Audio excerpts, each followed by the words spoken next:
Merci. Bonjour à tous. Merci au Sud, merci à Marie-Jo et à toute son équipe.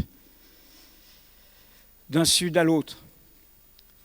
L'an dernier, et c'est le thème repris dans son éditorial par Marie-Jo justement pour cette édition, pour cette 20e édition. L'an dernier, nous étions ici avec l'actualité de Jean Jaurès, avec son « rallumer tous les soleils », avec cette idée que pour inventer des oui, pour retrouver un chemin d'espérance, pour ne pas être englué dans la fatalité, dans la résignation, dans la servitude, dans la soumission, il fallait d'abord apprendre à dire non.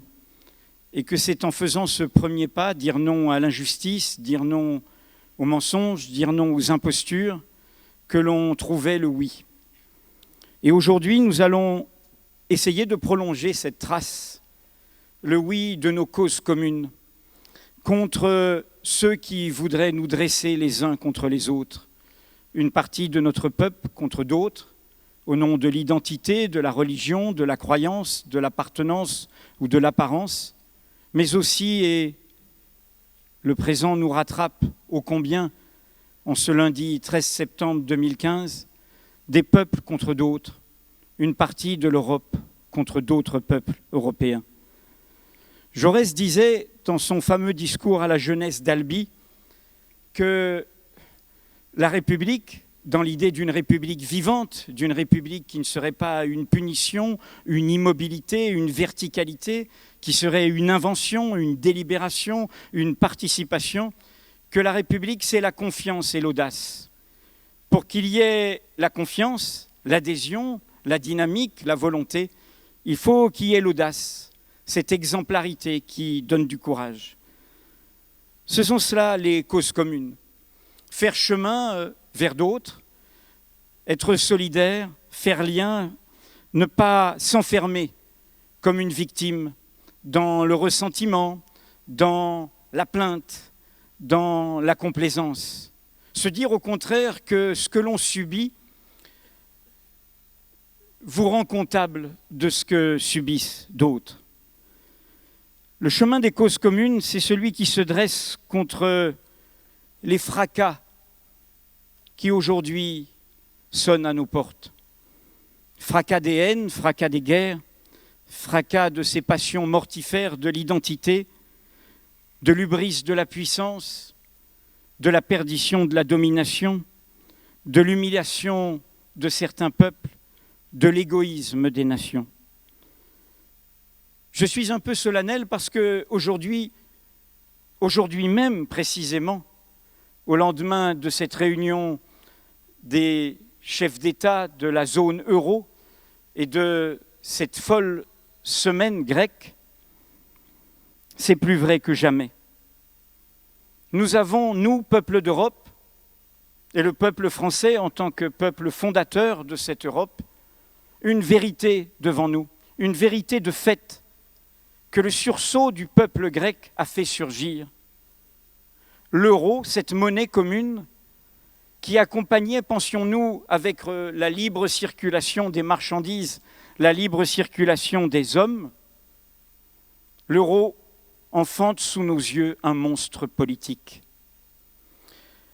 Un carcan qui va contre la volonté des peuples, contre leur délibération, contre leur souveraineté. Et nous, Européens, nous ne voulons pas de cette Europe-là, qui serait une Europe punition, qui serait une Europe prison, indifférente aux souffrances qui frappent à sa porte, car c'est la même Europe qui ne veut pas accueillir les réfugiés syriens, les réfugiés libyens, tous ceux qui, aujourd'hui, font de la Méditerranée un cimetière marin. Cette Europe prison pour les autres, cette Europe punition pour ceux qui sont à l'intérieur, court à l'abîme. Elle va à la catastrophe. Et c'est en ce sens que nous sommes requis de reprendre d'un siècle à l'autre l'alarme de Jaurès, son volontarisme, son optimisme, cette alliance de l'alarme et de l'espoir, de l'inquiétude et de l'espérance. L'inquiétude non pas pour nous paralyser, mais au contraire, pour nous dire que si nous ne faisons rien, eh bien, nous n'aurons que nos plaintes, que nos larmes, quand la catastrophe sera aussi pour nous. Nous sommes dans ce moment-là. Nous sommes en 2015 et l'année dernière, c'était donc le centenaire du début d'une catastrophe européenne qui a entraîné le monde dans le gouffre, et d'où est née l'idée d'une Europe politique, d'une Europe qui soit au rendez-vous des idéaux démocratiques, des idéaux sociaux. Et dans ce moment-là, il y a 100 ans, après que Jaurès ait été assassiné, une voix s'est élevée, il y a 100 ans exactement. Ce fut d'abord des articles de presse, puis un livre. Et cet intellectuel, il se nommait Romain Rolland, il sera prix Nobel, sera dans l'instant haï dans tous les camps. Il luttait contre le militarisme allemand, il luttait contre l'hubris de la puissance allemande, et en même temps, il luttait contre l'aveuglement nationaliste, patriotique dans son propre pays, la France. Il était en exil en Suisse. Et certains d'entre vous connaissent le recueil de ses articles parus à l'automne 2015, Au-dessus de la mêlée. Le titre est trompeur. Il était totalement dans la mêlée. Et cet homme-là, en sauvant des principes, fut le repère quelques années après. En 1919, toutes sortes d'intellectuels européens, parmi lesquels Stefan Zweig, parmi lesquels Albert Einstein, feront avec Romain Rolland, autour de Romain Rolland, un appel au sursaut des consciences. Après qu'il y ait eu la catastrophe du fracas des nations et de l'humiliation justement d'une nation, d'où va naître le ressentiment, d'où va naître la barbarie nazie, l'Allemagne en l'occurrence. Ce livre, Au-dessus de la mêlée, je l'ai apporté, car il est de ces alarmes qui, sans les reprendre forcément mot pour mot, car les contextes sont différents, nous parlent aujourd'hui. L'alarme de Romain Rolland, c'était une alarme contre la façon dont les peuples tout d'un coup se convertissaient unanimement des deux côtés de l'affrontement, à la guerre, à l'idée du fracas, à l'idée que chacun était propriétaire de la civilisation et que l'autre était le barbare. Un homme, et pas n'importe lequel des philosophes français, Henri Bergson, président à l'époque de l'Académie des sciences morales de Paris, pourra dire ceci: la lutte engagée contre l'Allemagne est la lutte même de la civilisation contre la barbarie. À quoi fera écho le texte d'un historien allemand, Karl Lamprecht, disant au même moment « La guerre est engagée entre le germanisme et la barbarie, et les combats présents sont la suite logique de ceux que l'Allemagne a livrés au cours des siècles contre les Huns et contre les Turcs. » Cette défaite des principes, cette défaite est, à l'époque, Romain Rolland, compagnon de Charles Péguy, malheureux, disait cette défaite, notamment du christianisme et du socialisme, lui faisait répondre ceci: non, l'amour de ma patrie ne veut pas que je haïsse et que je tue les âmes pieuses et fidèles qui aiment les autres patries. Il veut que je les honore et que je cherche à m'unir à elles pour notre bien commun. Ce plaidoyer contre les égoïsmes, contre cette idée que des pays puissent dominer d'autres pays, se traduira par toutes sortes d'appels que cite ce livre à l'époque. Quelques voix minoritaires, quelques lumières fragiles dans le moment du fracas terrible, mais qui sauveront l'avenir, le futur, y compris les idées qui feront la naissance de l'Europe telle que nous la rêvions et telle que certains sont en train de la détruire par une pédagogie antidémocratique et anti-européenne. Cette idée, par exemple, qu'aucun pays ne puisse passer d'un gouvernement sous un autre sans le consentement explicite, librement affirmé de sa population. Cette idée que, au-dessus, je cite Romain Rolland, de toutes les questions de race qui ne sont le plus souvent qu'un mensonge sous lequel se dissimule l'orgueil de la multitude et l'intérêt de castes financières ou féodales. Et vous pourriez mettre derrière les mots race, les mots identité, les mots de clôture des identités. Eh bien, au-dessus de toutes ces questions qui sont donc des pièges, où joue l'intérêt des castes financières ou féodales, nous dirions dans notre langage d'aujourd'hui des oligarchies politiques ou économiques, il y a une loi humaine, éternelle, universelle, dont nous devons tous être les serviteurs et les défenseurs. C'est celle du droit des peuples à disposer d'eux-mêmes. Et qui viole cette loi, qu'il soit l'ennemi de tous.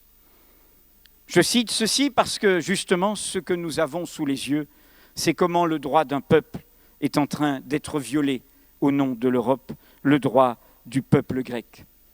Hier, en Avignon, j'ai déjà cité Romain Rolland en rappel de la scène inaugurale pour l'Europe, de l'alarme de nos catastrophes d'aujourd'hui que nous n'avons pas suffisamment entendues.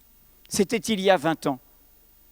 Nous sommes exactement dans ces jours-ci au 20e anniversaire du massacre de Srebrenica, où plus de 8000 Bosniaques, c'est-à-dire des hommes jeunes, vieux, de tous âges, ont été exécutés, tout simplement parce qu'ils étaient de culture ou de croyance musulmane, témoignant sur la longue durée de la présence d'un islam d'Europe divers, varié, pluraliste. Ce crime de génocide, tel qu'il a été qualifié par la Cour pénale internationale, ce crime de génocide était la scène inaugurale où l'on nous disait qu'au nom d'une identité, l'on pouvait tuer d'autres que l'on essentialisait dans leurs identités, que l'on pouvait s'accoutumer à la guerre, que dans ce monde nouveau, inédit, nous étions 4 ans après la chute de l'Union soviétique, 6 ans après la chute du mur de Berlin, quand dans ce monde inédit, déséquilibré, hors de ses gonds, comme l'on dit depuis le théâtre de Shakespeare, dans ce monde hors de ses gonds, eh bien, ce massacre nous disait qu'il y avait une voie menant à la catastrophe. Cette voie de la guerre de tous contre tous, du repli, de la fin des causes communes, de cet éclatement de la Yougoslavie dans le repli des uns sur les autres, dans ce refus d'une Bosnie multiethnique, variée, divers et plurielle, dans cet éloge de l'égoïsme des nations et surtout dans notre propre indifférence à ce moment-là, de ce massacre-là qui se passait sous nos yeux et dont l'Europe était témoin. Et non seulement témoin, mais qu'elle aurait pu empêcher. Les casques bleus qui étaient là, à côté, et qui ont laissé faire ce massacre, au point même de se compromettre par le fait de laisser passer les troupes qui exécuteront en 3 jours ces plus de 8000 hommes, étaient néerlandais. Comme est le président de l'Eurogroupe aujourd'hui.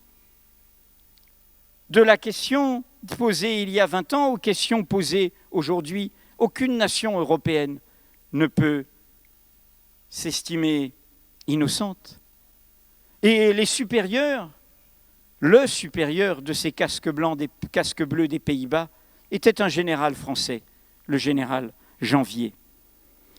Je rappelle cela parce que le journaliste que je suis et qui a fréquenté la part d'ombre par ses enquêtes des pouvoirs politiques, y compris, je l'explique dans un livre récent, des services secrets, 30 ans après l'attentat commis par notre État, ce terrorisme d'État contre le navire du mouvement écologiste Greenpeace, le Rainbow Warrior, dans le port d'Auckland, ce terrorisme d'État. Et donc cet attentat commis par des agents secrets agissant sur ordre d'un pouvoir politique, je pense à cette question que nous a posée un homme qui connaît ce monde du secret, et qui sait comment ce monde du secret, exécutant parfois des fautes des pouvoirs politiques, a des lucidités, parce qu'il connaît l'envers des choses, parce qu'il sait ce qu'il y a derrière la propagande, derrière l'idéologie. Cet homme, c'est John le Carré, le romancier de la guerre froide, de l'espion qui venait du froid. Or, si pour certains d'entre vous, vous le lisez, vous savez que depuis ce basculement de ce monde hors de ses gonds, où nous avons le choix entre ce chemin de la catastrophe ou au contraire ce chemin du sursaut, celui des causes communes, où nous trouverons ce qui nous rassemble autour des exigences démocratiques, sociales, écologiques. De roman en roman, John le Carré nous pose cette question. À nous, ce monde occidental, d'économie de marché, de vieille démocratie, qu'avons-nous fait de notre victoire ? Qu'avons-nous fait de notre victoire ? Maintenant que le monde n'est plus dans cet équilibre apparent de deux blocs, dans cette bataille prétendue des démocraties anciennes contre le totalitarisme, qu'avons-nous fait de notre victoire ? Eh bien, ce soir, au Sud, j'ai envie de nous poser à tous cette question. Europe, qu'as-tu fait de ton espoir ? Europe, qu'as-tu fait de ton espoir ? Quand nous sommes devant cette Europe barricade ou cette Europe punition. Europe barricade. Nous sommes plus de 500 millions d'Européens. Et nous aurions peur de quelques dizaines de milliers de réfugiés qui fuient l'effondrement de l'État libyen où nous avons notre part de responsabilité, qui fuient la contre-révolution à l'œuvre en Syrie, alimentée d'abord par le pouvoir syrien et enfantant son monstre depuis la catastrophe irakienne, l'État islamique. Nous ne pourrions pas leur tendre la main ? Ils sont combien depuis le début de cette année à être arrivés sur les rives de l'Europe par la mer ? 100 000, pas plus, 100 000. 54 000 en Italie, 48 000 en Grèce. Combien étaient-ils l'an dernier ? 219 000. Non, ce ne sont pas des hordes, ce n'est pas un déferlement, ce n'est pas une invasion. Il suffit de lire ne serait-ce que les conventions de Genève pour savoir qu'elles nous obligent à accueillir des hommes, des femmes, des enfants qui ne viennent pas nous piller nos richesses, qui sont d'abord là parce qu'ils fuient des répressions, y compris en Érythrée, pour certains diplômés, ne pouvant plus exercer, ne pouvant plus dire leur liberté d'opinion, ne pouvant plus exercer leur droit de savoir. Et nous ne pourrions pas leur tendre la main ? Et nous regardons de haut d'autres pays. Combien y a-t-il de réfugiés syriens en Turquie aujourd'hui ? 1,7 million. 1,7 million. Et l'Europe fait des réunions à huis clos pour essayer de se barricader pour quelques dizaines de milliers. Combien y a-t-il de réfugiés syriens au Liban, pays fragile ? Plus d'un tiers de la population actuelle du Liban, 1,1 million. C'est bien pour ça que Mediapart, nous lançons cette opération tout cet été, Open Europe, Ouvrez l'Europe, avec des journaux de partout. Le journal des rédacteurs en Grèce, le Courrier des Balkans, un journal tunisien, oulala, un journal francophone hongrois. Internazionale, journal italien, pour montrer toutes ces solidarités élémentaires, humaines, qui font cette chaîne, qui permettent à ces hommes, à ces femmes de venir frapper à notre porte, pour montrer qu'il y a là l'empathie concrète des causes communes, de l'idéal européen lui-même, car l'idéal européen s'est construit justement là-dessus, sur le fait qu'il y avait eu des personnes déplacées, qu'il y avait eu des réfugiés, qu'il y avait eu des apatrides, qu'il y avait eu des gens qui n'avaient plus de citoyenneté, qui étaient dans une sorte de trou noir du monde. Et l'Europe s'est construite en tirant la leçon de cela et de cette catastrophe. Et elle n'aurait plus ce réflexe-là, cette Europe barricadée, cette Europe prison pour les autres, qui en même temps se veut une Europe punition pour ses propres peuples. Car c'est bien ce qui se passe sous nos yeux. Si vous êtes adepte des réseaux sociaux, depuis hier, vous verrez le hashtag « This is a coup » ou en français « c'est un coup d'État ». Ce hashtag repris de Paul Krugman, prix Nobel de la paix, chroniqueur du New York Times, à Yanis Varoufakis, l'ancien ministre de l'économie grecque, et que toutes sortes de citoyens reprennent. C'est un coup. Oui, c'est un coup. Je cite Paul Krugman, qui, comme Joseph Stiglitz, comme Thomas Piketty, fait partie de ces économistes qui ont soutenu le sursaut du peuple grec. Être membre de la zone euro depuis hier, cela signifie que vos créditeurs peuvent détruire votre économie si vous sortez du cadre. Et évoquant la liste de demandes qui a été imposée malgré les efforts du gouvernement grec, il dit « cette liste est de la folie, c'est une punition, c'est une destruction de souveraineté nationale sans espoir aucun de redressement ». Car ne nous y trompons pas. Ce qui se passe autour de la Grèce n'est pas une affaire économique, c'est une affaire politique. Et nous en avons les preuves. Ce n'est pas un procès d'intention que je vais énoncer, c'est simplement une vérité de fait. La Grèce pèse son économie pour 1,5%, pas plus, du PIB, de la richesse collective de l'Europe. L'enjeu n'est pas économique, l'enjeu est politique. L'enjeu, c'est cette phrase de Jean-Claude Juncker, désormais président de fait de l'Europe, des exécutifs européens et par ailleurs l'homme politique qui a transformé son pays, le Luxembourg, en paradis fiscal. Il ne peut y avoir un vote démocratique dans un pays qui s'inscrive contre les traités. Cette phrase est terrifiante. Elle veut donc dire que désormais nos avenirs seraient figés par des traités que nous n'avons pas votés, que nous n'avons pas adoptés, qui ont été signés en notre nom sans délibération démocratique. Et désormais, l'histoire étant tout le temps en mouvement, il n'y aurait plus de possibilité d'alternative, d'invention.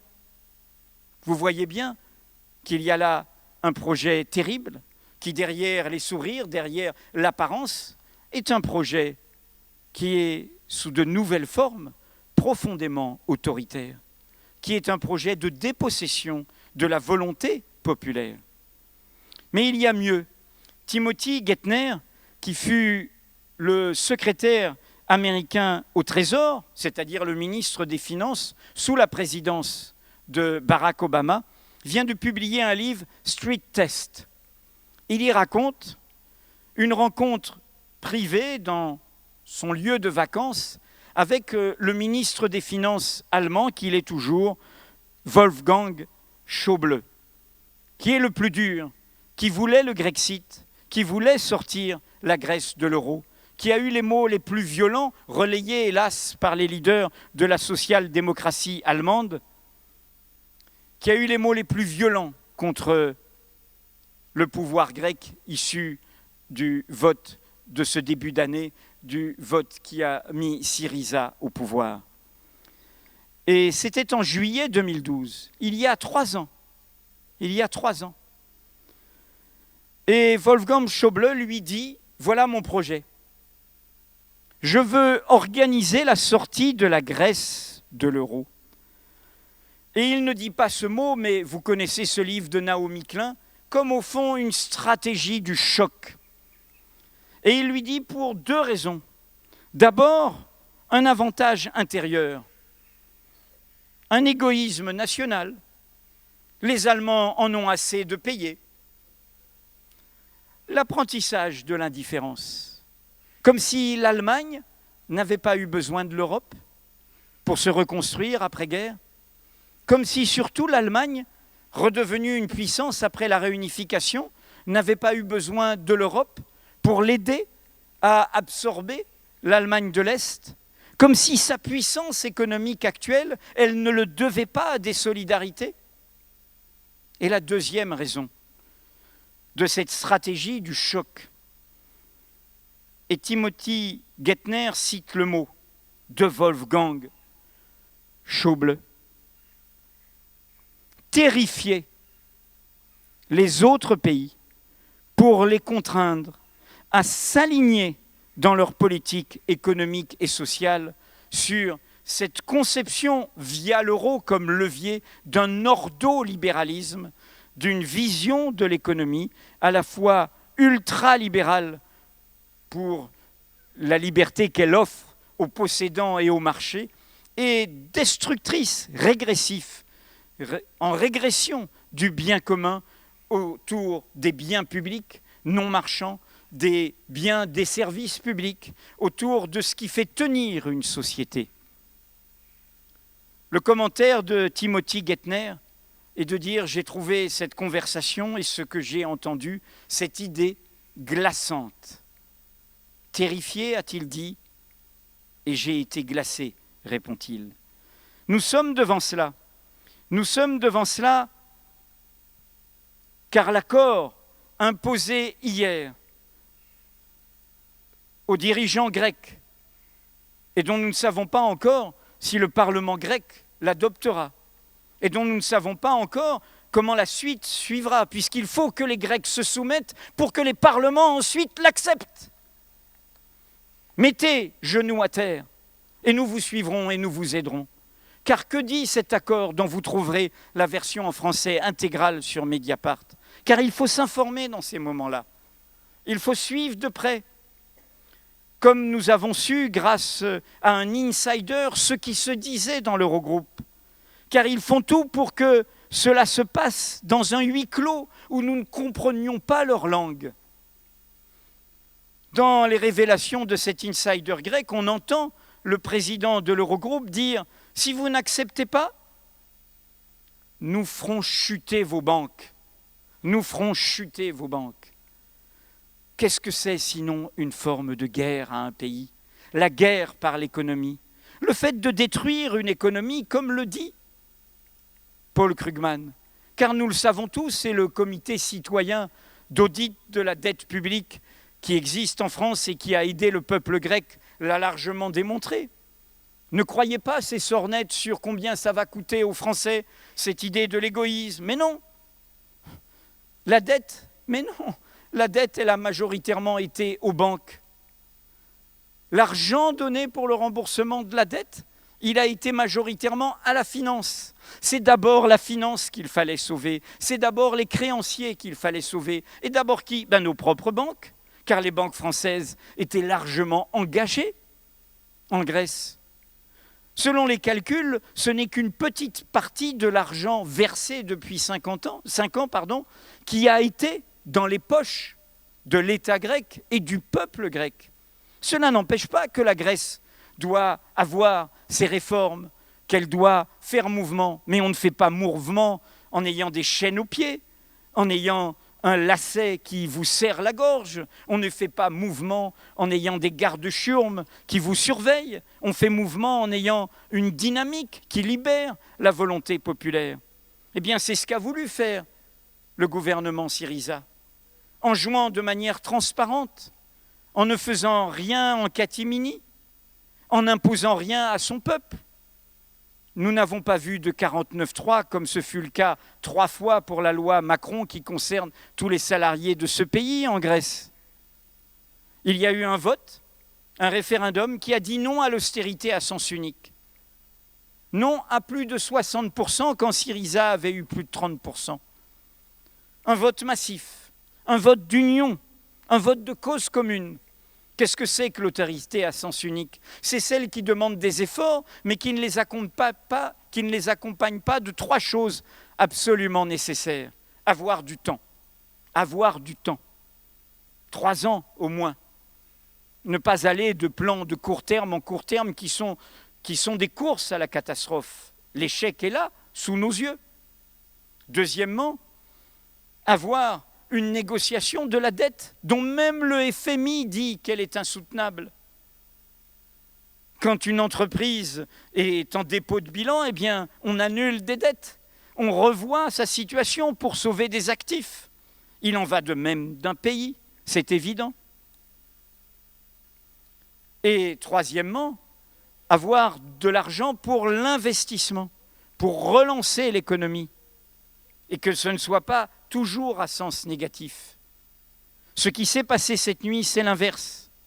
Après que Tsipras ait eu ce vote d'une clarté extrême, puis un accord de l'ensemble des partis politiques, excepté les nazis d'Aube dorée, et une butte témoin stalinienne, sectaire du Parti communiste, les autres héritiers du communisme étant dans le mouvement que forme Syriza.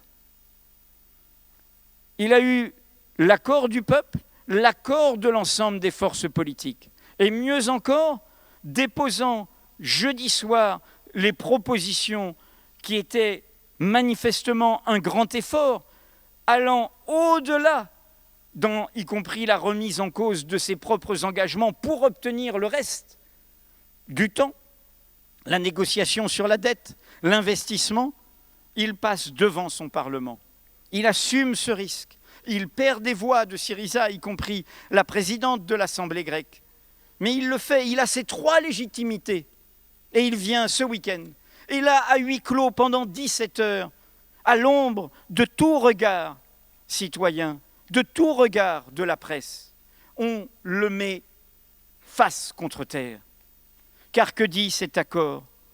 Le gouvernement grec doit consulter les institutions européennes et convenir avec elles de tout projet législatif dans les domaines concernés, qui sont énumérés dans l'accord, dans un délai approprié, avant de le soumettre à consultation publique ou devant le Parlement. Et les domaines concernés, c'est le calendrier parlementaire qui est fixé par l'Eurogroupe, c'est la vérification par les institutions, mais c'est un détail des mesures, les magasins le dimanche, les périodes de solde, les propriétés des pharmacies, des boulangeries, des laiteries, à l'exception des produits pharmaceutiques qui ne sont pas sous ordonnance, qui feront l'objet d'une mise en œuvre ultérieure, d'une méticulosité terrifiante. Désormais, la politique de la Grèce est décidée par des gens sans visage, qui sont cette bureaucratie à l'abri d'une Europe enfantant ce monstre, ce carcan idéologique, ce carcan technocratique d'une monnaie utilisée pour soumettre les peuples. Cette pédagogie antidémocratique, anti-européenne, ne peut que produire, non seulement en Grèce, mais ailleurs, y compris dans notre propre peuple, que du ressentiment, que de l'humiliation. C'est une vision économiste de notre avenir commun qui est une vision qui nie l'histoire, qui nie la géographie et qui, en ce sens, détruit la politique comme bien commun. La Grèce, ce sont les Balkans. D'où a commencé notre catastrophe européenne dont je parlais à ce début, dans les Balkans. Les Balkans, c'est le monde européen qui est le plus près du monde, soumis à toutes sortes de tensions après qu'il y ait eu le sursaut des peuples depuis le peuple tunisien autour de la Méditerranée. Révolution, contre-révolution, idéaux communs, les nôtres, paix, justice, égalité et contre-révolution, où l'on propose des dictatures en retour, ou des monarchies obscurantistes, ou des idéologies totalitaires se réclamant indûment d'une religion. La Grèce, c'est le pays qui a été martyrisé par l'Allemagne, dans une violence inouïe de l'occupation dans la foulée des armées italiennes de Mussolini. La Grèce, c'est un pays qui a été plongé dans des dictatures dans le cadre d'une guerre civile, après avoir vécu une forme de colonialisme pendant près d'un siècle, liée à la Grande-Bretagne. La Grèce, c'est une histoire particulière d'un peuple européen. Ce n'est pas seulement l'idéalisation du pays où a été inventé l'idéal de démocratie européenne à Athènes. C'est aussi un peuple qui témoigne des blessures européennes, de la diversité européenne, des fragilités européennes. qui en témoigne dans sa chair, dans son histoire. Quand on moque ces Grecs qui frauderaient, qui ne paieraient pas, qui ne respecteraient pas l'impôt, la loi commune. Mais ces Grecs, pendant toutes ces époques-là, ils ont appris à se méfier de l'État, à être leur façon libertaire, à se méfier d'une puissance publique qui était autoritaire, qui était prévaricatrice, qui était dépossédante du peuple lui-même. La Grèce, c'est la Méditerranée. La Grèce, c'est nous. Car cette leçon politique, terrifiée tout à l'heure, à qui s'adresse-t-elle?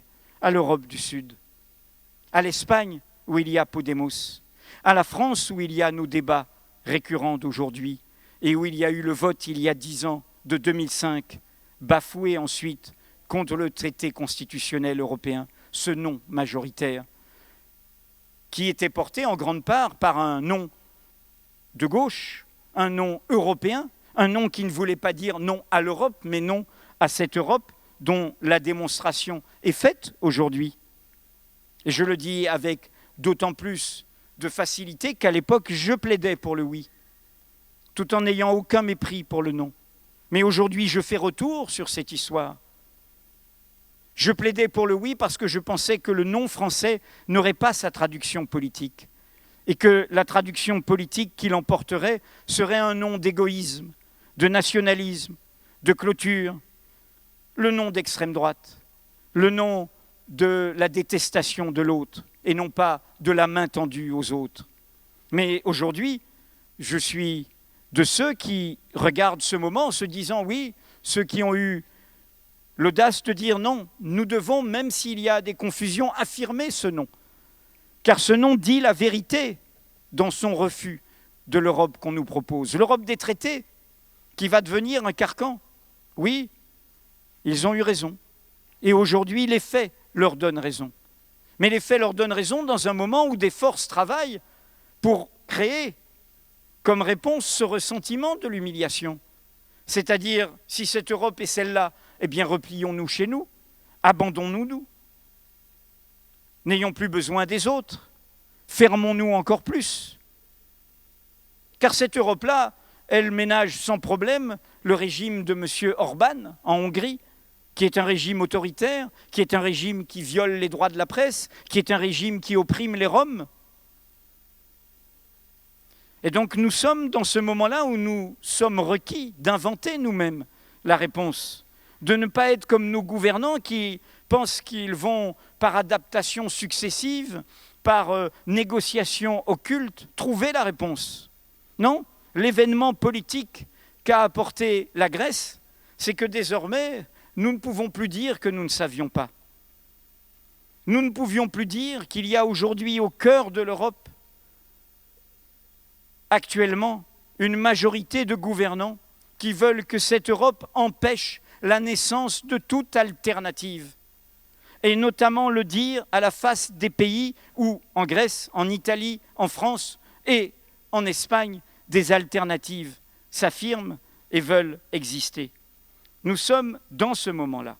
Nous sommes dans ce moment où cette leçon politique fait que nous sommes prévenus. Nous sommes prévenus que l'on ne fait pas du commun, que l'on ne fait pas de la solidarité, que l'on ne fait pas du bien commun avec une monnaie, qu'une monnaie ne suffit pas, qu'une monnaie, au contraire, si on la laisse sans politique, sans délibération, sans contrôle, avec une banque centrale qui prend ses décisions indépendamment de toute délibération démocratique, eh bien cette monnaie deviendra le levier pour soumettre des peuples. Et du coup, créer des égoïsmes nationaux, créer de la division, créer de l'indifférence, créer ce qui fut le poison de l'Europe au début du siècle dernier, des nationalismes, des haines, des détestations, des essentialisations de l'autre, les civilisés, les barbares.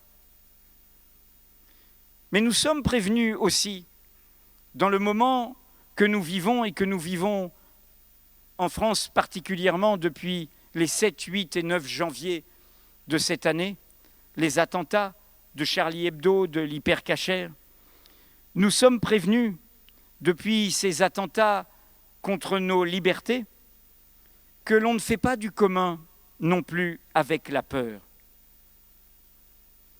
que l'on ne fait pas du commun avec ceux qui nous disent « ayez peur et je m'occupe du reste », de ceux qui font levier de nos émotions, de nos passions, de nos craintes, qui nous privent d'une réflexion, qui ne veulent pas prendre le temps de comprendre pourquoi il y a eu des échecs sécuritaires et pourquoi ces attentats ont pu avoir lieu, qui ne veulent pas le temps de comprendre la formule du philosophe Spinoza, ni rire, ni pleurer, comprendre, de pourquoi il y a les désordres de là-bas, en Irak, d'où est né l'État islamique. Le bilan je citais tout à l'heure que l'on ne pouvait pas imposer un gouvernement à un autre pays. Le bilan de l'invasion d'un pays souverain, fût-il dictatorial, sous le choc des attentats de 2001 aux États-Unis par la puissance américaine et ses alliés. Ce moment où, sous la présidence de Jacques Chirac et avec Dominique de Villepin, heureusement notre peuple a pu dire non, justement, ne pas suivre cette erreur.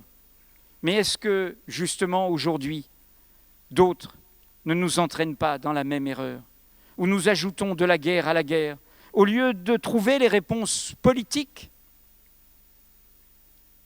au fracas qui a fait surgir les monstres. Pendant les 8 ans de l'occupation américaine de l'Irak, où l'État irakien a été détruit, d'où sont sortis les cadres de l'État islamique qui étaient des cadres du parti basse, laïcistes, issus du nationalisme arabe, aucunement de l'intégrisme religieux, mais qui par humiliation, étant dans les services secrets, étant dans la violence de cet État dictatorial, ont rejoint les idéologues totalitaires et sont les stratèges de l'État islamique. C'est l'histoire, y compris de celui qui s'est fait proclamer à la tête de cet État islamique. En 8 ans, chiffre d'une université américaine, il y a eu en Irak 500 000 morts. À l'échelle d'une nation comme la nôtre, il y a 32 millions d'habitants en Irak, nous sommes à peu près 65 millions. C'est comme si je vous parlais avec 1 million de morts derrière nous.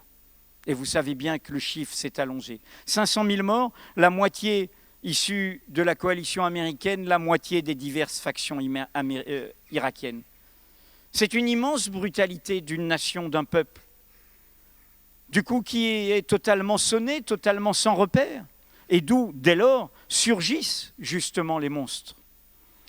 Et du coup, face à cela, nous le savons, et les révélations des lanceurs d'alerte, notamment ce que nous publions désormais avec Wikileaks, vous l'a montré.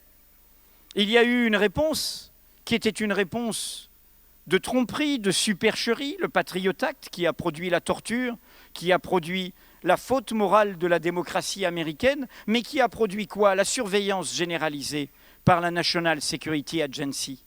On le sait aujourd'hui, cette surveillance généralisée qu'autorise la révolution numérique n'a empêché au maximum, et c'est encore débattu, qu'un seul attentat sur le territoire américain. Mais en revanche, ce qu'elle a permis, à immense échelle, c'est l'espionnage généralisé de qui? Des alliés et du peuple américain. Des alliés, des rivaux commerciaux, du portable de Mme Merkel, de l'Élysée, de la présidente du Brésil, et évidemment de toutes les dissidences d'opinion dans l'opinion américaine, dans le peuple américain. Les États-Unis en ont conscience aujourd'hui, qui dans leur débat parlementaire veulent revenir sur cette surveillance qui viole leur liberté fondamentale. Or, qu'a-t-on fait dans notre pays, hélas?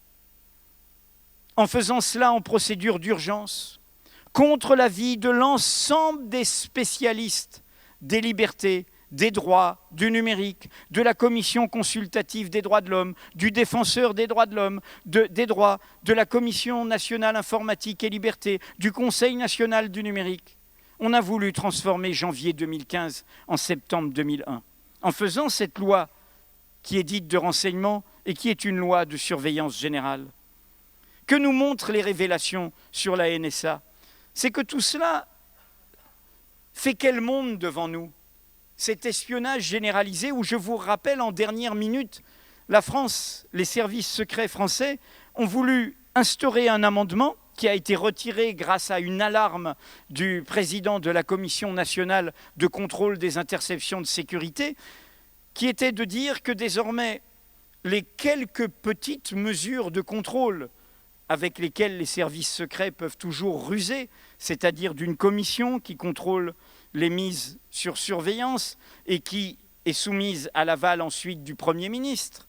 Et il était dit que là, il n'y avait pas besoin d'aval, que les services pouvaient, sans aucun contrôle, surveiller toute personne étrangère ou ne résidant pas en France, et donc ça laissait l'ambiguïté avec des Français résidant à l'étranger, sans aucune procédure de contrôle, ce qui laissait la voie à la même surveillance généralisée qui est faite depuis le toit de l'ambassade américaine au cœur de Paris. Qu'est-ce que c'est que ce monde?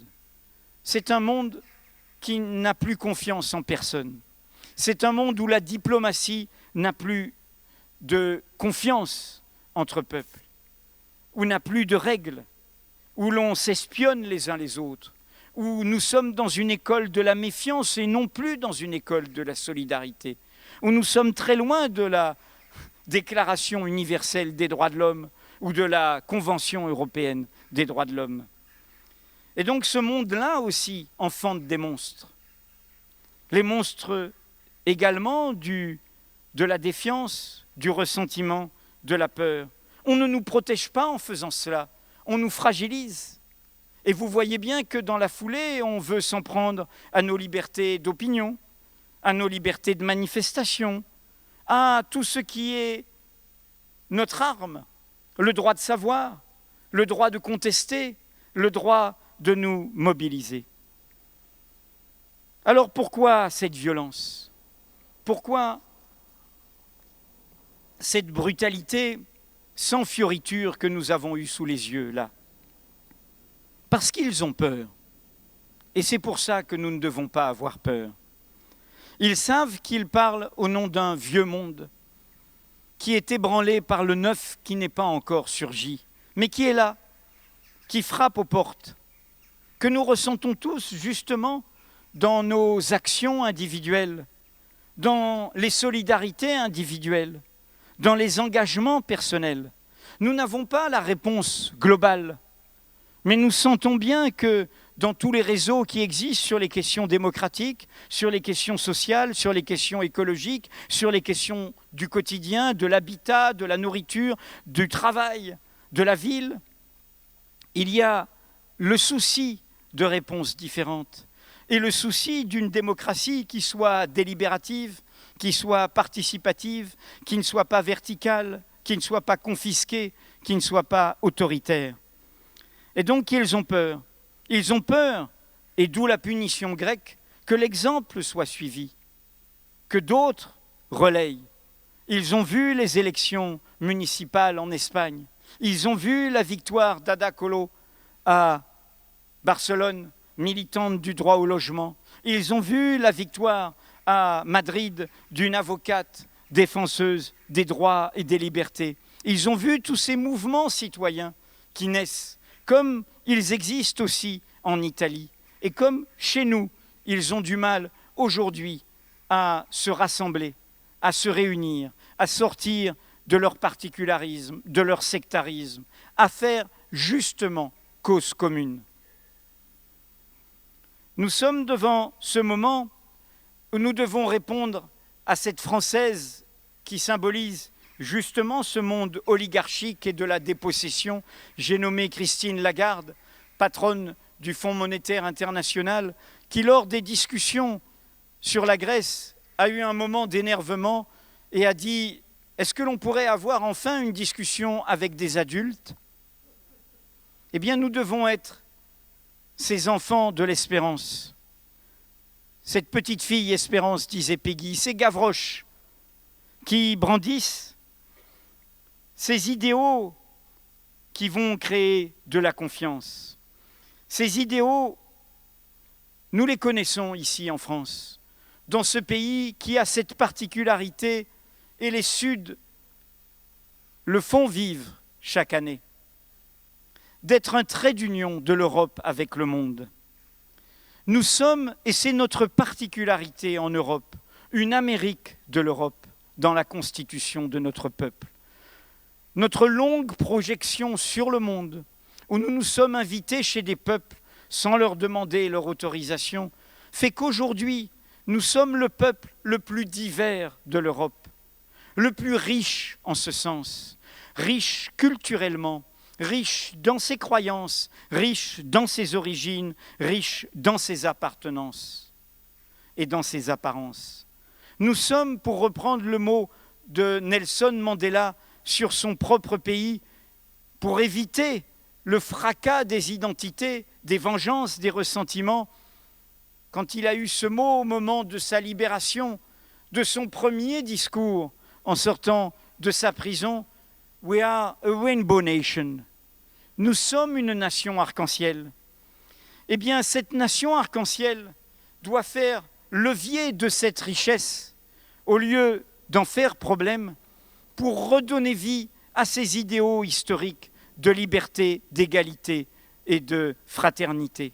Cette égalité qui dit, je vous le rappelle, que sans distinction d'origine, d'apparence, de naissance, de croyance, nous naissons libres et égaux en droit, que nous avons le droit de nous exprimer, que nous avons le droit de protester, de voter, voire de gouverner.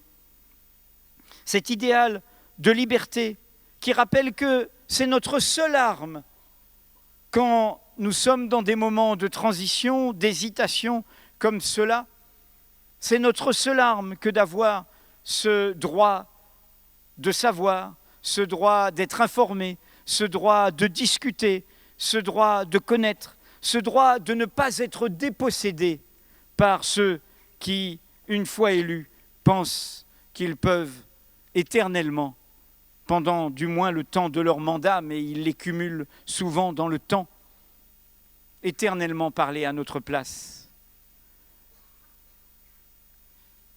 Et cette idée de la fraternité qui dit que, et nous le savons tous d'expérience concrète, que le seul vrai chemin où l'on découvre sa propre humanité, c'est le chemin vers l'autre. Et que l'on soit croyant ou pas croyant, nous savons cela depuis l'éternité méditerranéenne. J'ai parlé de la Grèce comme lieu d'invention de la démocratie et de la tragédie non pas comme complaisance dans le drame, mais au contraire comme capacité à regarder ce qui fut une catastrophe pour se ressaisir, pour être requis par les drames d'hier et non pas se comporter en victime souffrante pour aller justement vers d'autres. Mais cette démocratie fut aussi celle où, dans la mythologie grecque, il y avait une figure de Zeus qui était Zeus hospitalier, Zeus hospitex, qui disait que quand un mendiant, mais je dirais aussi bien un Rome, mais je dirais aussi bien une femme voilée, mais je dirais aussi bien un noir d'Afrique subsaharienne, et ainsi de suite, frappe à votre porte, vous devez lui ouvrir la porte. Pourquoi ? Parce que c'est peut-être Zeus. C'est peut-être Zeus qui vous rend visite. C'est cela, cette histoire, où c'est en faisant chemin vers l'autre qu'on trouve sa propre humanité. Je sais bien qu'il y a des forces contraires, ici même et partout, qui veulent, à l'inverse, nous parler d'une autre trilogie, une trilogie de l'autoritarisme, une trilogie de l'inégalitarisme et une trilogie identitaire. Autoritaire, inégalitaire, identitaire. Nous savons bien que ce sont les trois visages de notre adversaire aujourd'hui et qu'ils se déclinent de façon diverse, mais qu'ils se retrouvent, y compris dans le spectacle de la crise grecque, autoritaire, inégalitaire, car c'est au service d'une égalité économique, de puissance financière, et évidemment identitaire, car c'est l'idée de l'identité des possédants, de l'identité de l'apprentissage que l'on peut se moquer des autres, que l'on peut regarder tout ce qui a été écrit et dit sur le peuple grec, que l'on peut regarder avec dédain qui est plus pauvre, qui est plus faible, qui est plus en douleur que vous. Méfions-nous de cet apprentissage-là, car c'était cet apprentissage de l'inhumanité en nous. Alors le commun, c'est au fond, et je n'ai pas de programme à vous proposer, sinon celui d'être au rendez-vous, chacun d'entre nous, de nos causes communes, là où nous vivons, là où nous travaillons, là où nous sommes. Les causes communes de ceux qui habitent avec nous, de ceux qui travaillent avec nous, de ceux qui viennent nous rendre visite.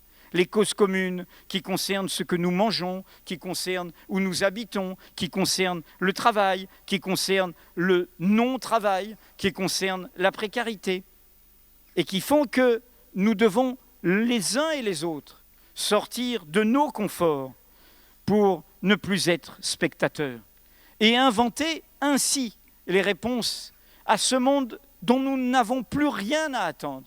Nous le savons là. Il n'y a que le rapport de force qui peut les faire bouger.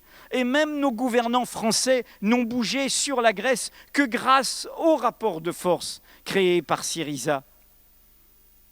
Même s'ils ont bougé trop peu, évidemment. Et donc, nous devons faire ce chemin qui nous permettra de prendre appui, et ce seront mes derniers mots, sur l'exemplarité. Dans les moments où il y a moins de repères, où les solutions sont moins évidentes, où il n'y a pas de programme tout établi, et je m'adresse aux plus jeunes de cette assemblée, ces moments-là ont existé bien souvent. Nous ne sommes pas les plus malheureux. Ils ont existé à la fin des années 50, quand après que les Français aient voté pour le Front républicain, c'est-à-dire pour Mendès France, c'est-à-dire pour la paix et la fin du conflit dramatique en Algérie, il y a eu l'inverse. Il y a eu l'entêtement, il y a eu les ultras, il y a eu Robert Lacoste, il y a eu les disparitions, il y a eu la torture, il y a eu cet entêtement qui du coup a radicalisé, y compris l'Algérie elle-même qui en a payé le prix en termes de pluralité. Cette brutalité qui a eu lieu, cette trahison de cette promesse. Dans ce moment-là, ma génération, j'avais 10 ans en 62, s'est appuyée sur des François Maspero, il nous a quittés cette année, sur des Pierre Vidal-Naquet, qui ont dit non, ils n'avaient pas de programme établi, mais ils savaient qu'on ne pouvait marchander avec cela, et qu'il fallait documenter, et qu'il fallait savoir, et qu'il fallait dire, et qu'il fallait montrer, et que de cela naîtraient des sursauts. Mais il en fut de même pour d'autres peuples à la fin des années 60 et dans les années 70. Rappelez-vous, il y avait encore des dictatures en Europe, au Portugal, en Espagne, en Grèce. Il y avait tant d'aveuglement dans le monde, y compris la guerre du Vietnam ou l'invasion de la Tchécoslovaquie. Et d'autres ont dit, eh bien non, nous faisons des noms qui vont créer des réponses. Nous sommes dans un moment pareil, votre génération est dans un moment pareil. Et dans ces moments-là, nous avons besoin d'exemplarité. Nous avons besoin de ceux qui, par leurs gestes, nous donnent courage. Et nous en avons eu un sous les yeux cette année. Il s'appelle Lassana Bathily. Il a simplement dit « Nous sommes tous frères », en disant « Mais je ne suis pas un héros, et vous savez qui ce l'est, mais vous ne le savez pas assez, car nos dirigeants n'ont pas assez répété son nom. » C'est Barack Obama, qui dans un discours, pour transmettre de l'optimisme, a dit « Mais arrêtez, vous avez des héros là-bas. Vous n'êtes pas seulement face à la terreur. » Lassana Bathily, c'est ce jeune garçon, arrivé en France sans papier, soutenu par le réseau Éducation sans frontières, qui avait trouvé comme premier emploi cet emploi de manutentionnaire à l'hypercachère, et qui, très simplement, a sauvé la majorité des otages, qui a été plaqué au sol et retenu pendant 1h30 par les policiers du RAID avant qu'ils comprennent leur méprise et que grâce à ces informations, ils puissent donner l'assaut. Lassana Bathily, qui est du Mali, qui est noir, qui est musulman de foi et de croyance, et qui était sans papier, et qui, Lassana Bathily, qui venait là, malien, Et qui lui est-il arrivé après que l'année dernière, on lui ait refusé la nationalité française? Il a fallu son geste pour que nous lui la donnions enfin. Mais il a gardé la nationalité malienne. Il est comme nous tous. Il est de cette créolisation du monde où nous sommes multiples, où nous sommes pluriels. Il est français, il est malien. Mais cet exemple était là devant nous, cet exemple évident. Tout comme, je le rappelle, le gardien de la paix qui fut exécuté de sang-froid au pied de Charlie Hebdo, Ahmed Merabet, le jour de ses obsèques. Sa mère était là, ses sœurs étaient là, elles portaient le foulard par lequel elles assument leur foi. Il était musulman, ce gardien de la paix française.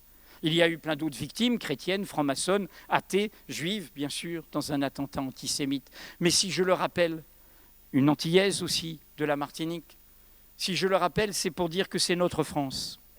Notre France a ce visage-là, le visage des 17 victimes et des 3 assassins, enfants perdus de notre histoire, mais qui sont aussi nos enfants. Notre France, elle a ce visage divers, pluriel, multiple, et c'est notre force. Ça ne doit pas être notre malheur, c'est notre force. Et nous devons nous appuyer sur elle, pas nous demander d'être uniformes, pas nous demander de nous aligner sur un seul modèle.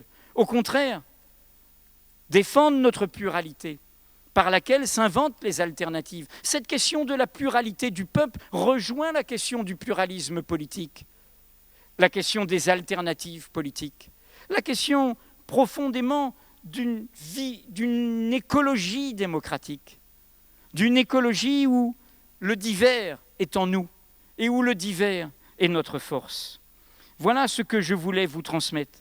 Un appel à cette empathie des causes communes. L'empathie, ce n'est pas l'humanisme abstrait, où l'on fait des grands discours abstraits et où l'on n'est pas au rendez-vous des hommes, des femmes, des enfants tels qu'ils sont dans leur vie quotidienne, dans leurs apparences, dans leurs croyances, dans leurs histoires. Je voudrais terminer par 2 références, un film et une citation. Le film est un film qui est sorti l'an dernier et que certains d'entre vous ont peut-être vu, du cinéma social britannique. Il s'appelle Pride. Il raconte une histoire des années 80, quand cet ordre néolibéral se mettait en place avec Mme Thatcher, M. Reagan et d'autres. C'était la grande grève des mineurs britanniques qui ont été mis à terre au bout d'1 an. Ce film raconte l'histoire vraie suivante, qu'à Londres, à l'époque en Grande-Bretagne, il y avait encore une législation très violente, homophobe, qui criminalisait les relations homosexuelles à partir d'un certain âge, ou en dessous d'un certain âge.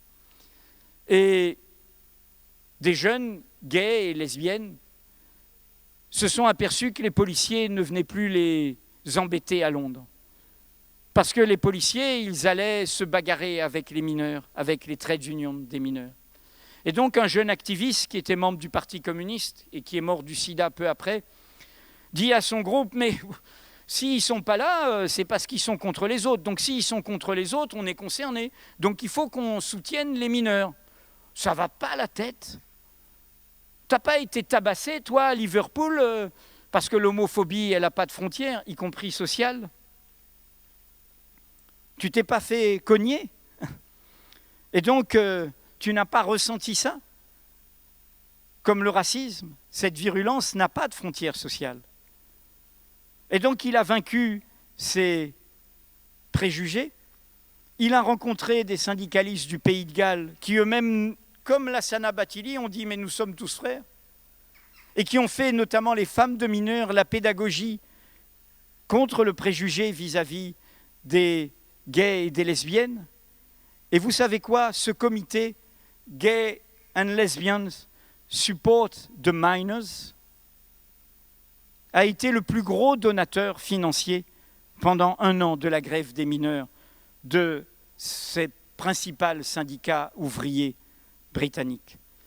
1 an après la grève, 1 an après que ce soit, quand s'est terminée la grève, il y a eu une Gay Pride, on était dans les années 80, le début de cette illusion libérale de l'enrichissement, de la concurrence, de la compétition. Leur petit comité était là et on leur dit « Bon, pas trop de politique, mettez-vous à la fin de la Gay Pride. » Bon, ils sont là, un peu malheureux. Et puis ils voient une camionnette arriver.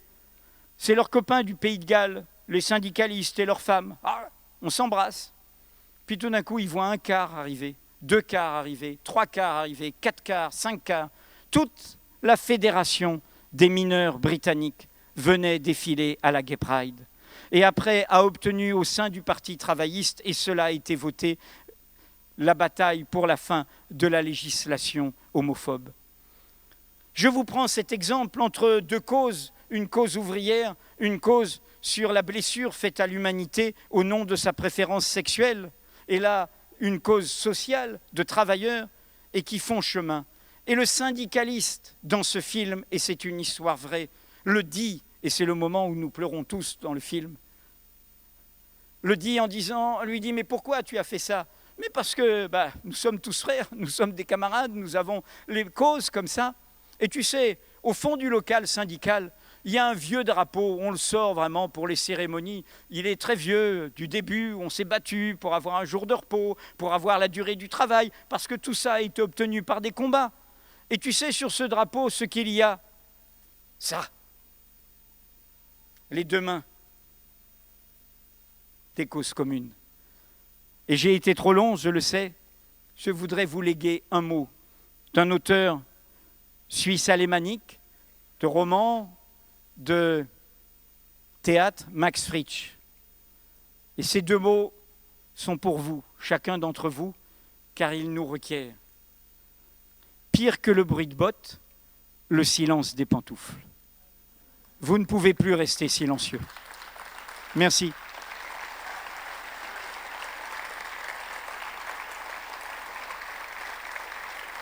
Merci. Merci. Merci. Merci.